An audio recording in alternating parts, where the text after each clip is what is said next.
আসসালামু আলাইকুম গাইস, আপনারা সবাই কেমন আছেন? গাইস দেখেন ভিউটা। আজ অনেক ভয়ানক এক জায়গায় এসেছি, খুব রিস্ক নিয়ে ভিডিও করছি। দেখেন এই পাহাড়ের গুহার ভেতরে অনেক সাপ আছে। এই ভেতরে দেখেন, এই যে ঘাসের ভেতরে অনেকগুলো সাপ। খুব রিস্ক নিয়ে ভিডিও করছি। এমন বিষধর সাপ যে শোল দিলেই শেষ। এই যে প্রচুর রোদ, এই রোদের মাঝে এই যে পানি দেখা যাচ্ছে, এই পানি খাওয়ার জন্য সাপ থাকে এইখানে। প্রচুর বিষাক্ত সাপ, রাসেল ভাইপাসের মতো এমন বিষাক্ত সাপ এখানে আছে। তো সবাই দোয়া করবেন, অনেক রিস্ক নিয়ে ভিডিও করছি।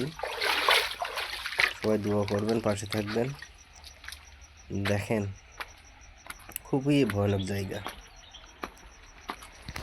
যেতে যেতে খুব ভয় পাচ্ছে, তবু কি করার,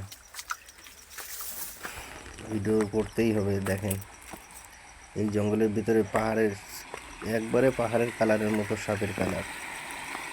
দেখেন গাইস, ওই যে একটা সাপ